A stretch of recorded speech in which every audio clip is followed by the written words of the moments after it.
Just talking? Well, what's the show about? About nothing. But yes, Scarlett Johansson is suing Disney for the release or for Black Widow. They released it on Disney Plus without the streaming service without notifying her, I guess, before. Correct. And in her contract, it was slated the Black Widow was slated for a theatrical release only. So, and then Disney, like, just I guess last minute or whatever, maybe a month before the release, decided they were going to release it on Disney Plus. Scarlett Johansson and her people try to reach out to renegotiate her contract. To be like, oh well, okay, that's where the route you're going, so let's renegotiate. I heard she sent them a meme, and it was just freaking Mufasa, and it said, "You deliberately disobeyed me." They didn't respond to it for apparently. Yeah, that's weird. It's a Disney thing. Come on, Disney. You should get that. But yes, crickets from Jiminy Crickets from Yeah. from Disney. And then they released it anyway. And yeah, she's gonna get some money. But did you see that Disney like kind of went at like sent her like they responded in a snarky way?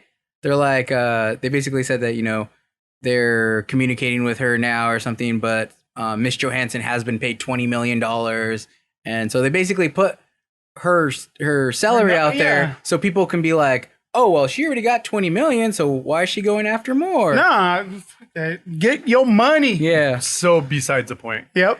But you can totally tell that's what they're just trying to like poison the well. Yeah, they're trying to poison the well, try to taint the minds of people so they can be like, oh, she already got enough money. Yep. Nah. Horrible move. Horrible. How dare bite you? in the ass. But not only that, weren't you saying, Ed, that I think from streaming, I think they made like 80 to 100 million. They pulled in like a good amount of money. Yeah, and she only got a theatrical release, which you said it was 30, right? I think they said, first weekend was something around 30, and then it just kind of tanked after that. So like that's basically what her salary is based off, is the theatrical release, so right, or her contract. So she got nothing from the streaming service. Yeah. So it's understandable that she's you got to get paid for what you're owed. Yeah, absolutely. And so backhanded too. Yep. Disney may be in more trouble because I think they said Emma Stone is going to possibly sue too, because they did the same thing with Cruella. No. Yeah. Same thing. Wow, I didn't know that. They told her it was going to be a theatrical release, and they released it on Disney Plus as well. Whoa. And I hear there's a possibility that they could also be in. The Rock may have issue with the Jungle Cruise. Yeah. So there's a trend happening here, but why? And this was my question: like, is Disney just like seeing the writing on the walls, and they're just like, oh well, we're gonna just try to start pushing everything to Disney Plus because theaters are of a bygone era. You know, they may still be there, but we're gonna control it by pushing everything to Disney Plus. Yeah. And I was like, is that what they're trying to do? Like, I mean, maybe they're deliberately just screwing their actors, but I mean, I wonder if it's more a business thing. They're like just trying to get people accustomed to the idea of like everything being released on streaming services. That's cool as long as you're paying them for that. You know, that's fine, and they're cool with that. That's the thing. Like if that's their thought, like if they want to start pushing everything towards like the streaming service, like they need to start negotiating their contracts that way, and not being so shady. Like, oh yeah, theatrical release, that we'll do that, and like, whoop whoop, going to Disney Plus. Oh yeah, someone just like put the disc in, and there it is.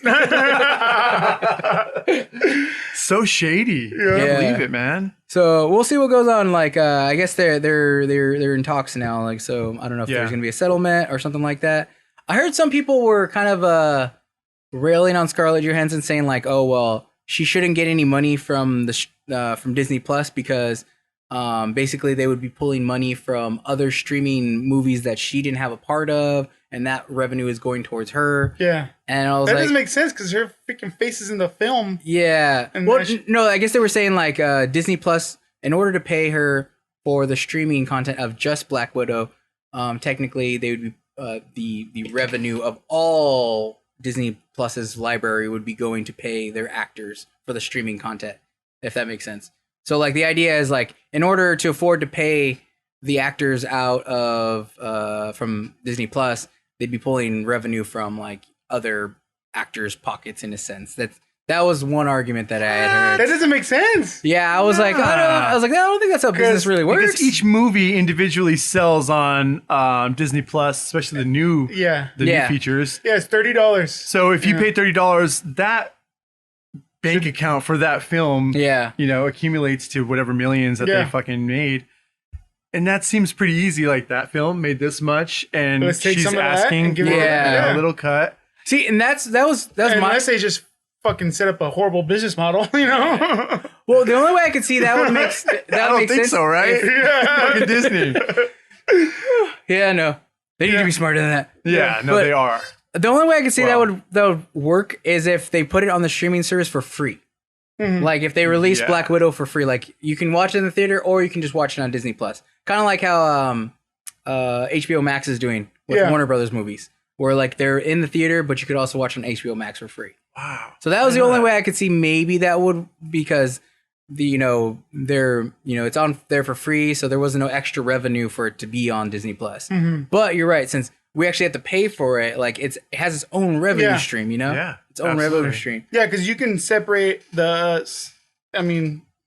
subscriptions fees and then the $30. I'm sure somebody at Disney knows how to do math. Yeah, exactly. They're in the accounting department. What do we do with all these buckets of money? I know. Just throw them out. Jesus Christ, get rid of them. Dude. Yeah. But my side question was is this starting to be the writing on the wall that like it's the end, because the idea like a normal Marvel movie like would make like 100 million, 500 million. I think the last Spider-Man brought in like 1.1 billion. Whoa. I think Tom Holland. Yeah, Disney just knows how to do it better too. Yes, better than Sony. Sony sucks. Don't make movies anymore. Venom actually brought in like 950 million. Oh, that's still into Sony. Yeah, that's Sony. Yeah. So, dude, these Marvel movies are bringing in bank, dude. But I mean, they released Black Widow and it got 30 million, something like that, and I think that was fairly good opening for them. Yeah. And then I was like, wow, like what does this say like for movies going forward? Like my question was like, is this the beginning of the end for the blockbuster? Yeah. Like are the era of the $1 billion movies, is that going away, because especially with a lot of the bigger studios like Warner Brothers simultaneously releasing their movies on like HBO Max for free. I mean, not for free, but for the subscription you pay. Yeah. I'm wondering, like, is the era, gone? Like, how we exited the glory days of the blockbuster. I mean, we're definitely going to see people get a lot smarter with the way they shoot things and locations and filming. And I know green screen is a huge thing, and there's been so much technology being introduced recently too. I can't remember what film, but if I do remember, I'll mention it later, or maybe in this podcast episode if we're lucky. Somebody did what movie? They did this 360 green screen, and it was it was for most of fucking Disney. God damn you. It's for Mandalorian. God damn it. Okay, I did see it. Fucking Favreau. Yeah. Who fucking wrote and directed all of The Mandalorian. He didn't invent this technology, but he adopted it and is making the best use of it. It's a 360 green screen, and that's really how they put you in that environment. So that whole environment that you see on The Mandalorian show, it's all facade. It's all fake. Yeah. It's all digitally, it's all gazy. Yeah. What's his name? The director, Taika Waititi? Taika Waititi. Yeah, there you go. Yeah. You say it better than me. But that's how he's pretty much shooting all of Thor. The Love and Thunder one, the new one coming out. Yeah, he showed shots of it, and it's all like that. It's like physical rock set, in there, but then all around is the green screen. Yep. Yeah. Yeah, and see, that's going to cut down so much of the cost. They're not going to be on location. They don't got to travel with all this equipment. Yeah. True. Dude, less people. Dude, more money in the pockets. You know what this makes me think of? The end of The Mandalorian, I haven't seen it. That's fine. Okay. You can spoil it. Spoiler if anybody hasn't seen it, but they have a cameo from Luke Skywalker. Oh, all right. Kurt Camel. Kurt Cameron fills in for Mark Hamill. You're gonna love this one. It's so fucking cool. Starts preaching right after. I wasn't expecting it. I got saved all over again. Sick. And then fell right back to the right after. Yeah. But they deep faked Mark Hamill's face onto the actor. Oh. But it didn't look that great. So what do you call it? Like a VFX artist, like just a freelancer, actually redid it for them. I think I did see that. Yeah. And they ended up hiring him. Yep, and they hired him for Lucas Studios. Sick. Yep. But this makes me think, like, because of the green screen technology, they're using it for the entire movie. Yep. Like, could we see an era? Because we were just talking last week. Remember the deepfake with Anthony Bourdain? And Yeah, stuff like that? That's right. Yeah. Like, could we see them just start deep faking actors? Like, Yeah. whatever, Chris Hemsworth Couldn't make it charges. today, yeah. So we're just gonna deep fake him, or like he charges $30 million. Like, we just have to pay a licensing fee for his likeness. Say whatever $1 million, and we can use his deep fake the entire movie. Yeah. Wow. Could Could be, man. Could be. I mean, it's like so like unnatural. Yeah. And just. I mean, but most of the movies we watch are already CGI. Yeah, like I know. Majority of it, yeah. We're already being fooled. I get it. But that's the little piece that I was hoping was still authentic. An actual human being. If we replace him, why not, bro? An actual human being. He'll I mean, never I guess. he'll always be bulked up. Yeah. He'll always be thored out. If you think about it, that may not be a bad deal for the actors, though. Like, say if they have a high price tag just for their likeness, like just $1 million, they have to do no acting. Yeah. They just have to say it's Do okay. some voiceovers. To use my face, go in and do the voiceover. Yeah, everyone's gonna be a voice actor. But what about new actors, dude? What about the new actors? We can create them man? deepfakes. We don't We need can make them better, stronger, That faster. model works for established actors that like you just said, you can't pay the 10 million, so you're gonna deep fake it and pay them a fraction of the cost. But we definitely need some new fucking blood in the industry, man. We need new faces. Well, this may make it easier for new faces to break in because, like, say, maybe a director's like, no, I don't want to deepfake it. Like, I want a real actor, for this. And so they're like, well, do I pay $1 million for Robert Downey Jr.'s face, or do I pay this actor, whatever, $20 and some lunch. old tuna Room and sandwich, and then kind of interject new blood. Maybe that's a way. It could go that way too. I didn't look If it at was it that me, way, I'd just but be like, because you can create your own, just fucking create someone else. Man. Boom, done. that's true, man. Yeah. That's true. But man, no pulse. Jesus, Dude, my mind is just going on that. Like, the idea of deepfaking. Like, what if they want to like bring back old, like they want to recast John Wayne in a movie or something. Ooh. Like Steve That's McQueen, interesting. Yeah, that's interesting. Clint Eastwood in his prime, because he's pretty. Ooh. Is he dead yet? No. Oh my No. God, that freaking man is still alive, dude. Yeah. his whole face is wrinkles though. All leather face, huh? Just looks like a nutsack. Yeah. Dude, that would be awesome. They haven't done that yet. A cartoon parody of Clint Eastwood, but it's a fucking nutsack. He's like, do you feel lucky, punk? You the nutsack's talking. That's awesome, dude. I feel like Rick and Morty would do that. Oh God, his nutsack probably looks younger than his face. Actually, Botox. Oh my god, they're smooth as eggs. Anyway, sorry. That's great. But Say that was a tangent.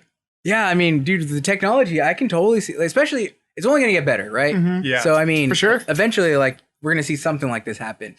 Yeah. So, but I don't know. I think the idea of, like, especially like a lot of these movies going straight to streaming, I don't know that we're gonna see like a blockbuster that much anymore. Like, I think when it comes like for in this instance, I never thought like Black Widow character wise is a hit, like a big like when you get Spider-Man's out there, Captain America, Superman, stuff like that, that's gonna hit.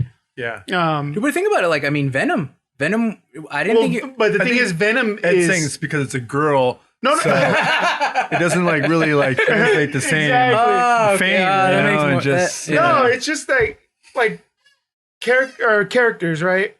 You know who Venom is. Venom is the arch nemesis of Spider-Man. Yes. He's always been a big character. huge. Because Carnage, which is way more nerd time, which is way more powerful than Venom, but he's not as popular. Yeah. Yeah. You think people know who he is, but when it's Venom, It's because those two storylines are written together so well. Yeah. So that Venom is gonna make money in the movie version, just as Spider-Man is, because they're arch nemesis. I can see that, but then you have like the anomalies of like Captain Marvel. Yeah. Nobody knew who Captain Marvel was. I mean, and that movie made over $1 billion. That's just Disney doing their magic, bro. And see, that's what I'm saying. Yeah. So All right, yeah. I mean, the movie brought in. What did you say? Do you know the number for the online? I want to say it was like 80 mil to 100, something like that. Forget. Okay, then combine that with the 30 mil from. So let's say they brought in sales. 150 mil. Yeah. Yeah. I mean, that's it's That's a nothing. tenth. It's a Yeah. tenth. You know, ninth. I guess. Yeah, you're right. Yeah. Yeah, so it's not crazy amounts, you know. You're right. So that's why I'm wondering, like, is this the beginning of the end for the blockbuster? Like, I don't know. I want to like. Well, no, because then with Thor, I mean, if Venom was a blockbuster, then right? but that was it released like before the pandemic and everything. Oh yeah, so, you're right. Yeah, I forgot about that. I still didn't see that one. What yet. I think it would be interesting to see the next one, Spider-Man, because Spider-Man releases at the end of the year. I mean, if Spider-Man can't bring in $1 billion, I think It's the pandemic. Yeah, for sure. It's just I think it has to do with the pandemic too. I think that too. But I think we've gotten used. People got so used to like No, that streaming too at for home. sure. Because Yes. like for me, like if I could watch it at home, why not? Yeah. absolutely. Fucking, I don't have to pay for $15 box of popcorn. You know, I could just. Yeah. I will say again, I don't usually go to the movie theater. Just went over the weekend though, and there's still nothing like that experience, man. I agree. no. I 100% agree. so fucking cool. I'm one of the people that will go to the theater over watching it at home, but I don't know that majority of people are that way. You know. Not anymore, especially. The past year has made everybody used to just staying home and doing things from home. Yeah, everyone's all reclusive, you know. Yeah. Oh See? shit. Yeah. I had it right the whole time. Now Ray wants to go out and experience the world. Too late, bro. Because nobody's out there. Yeah, that's it. Less people right now. Check out full episodes of the Strange Noise podcast on Spotify. Episodes also available on your favorite podcast platform.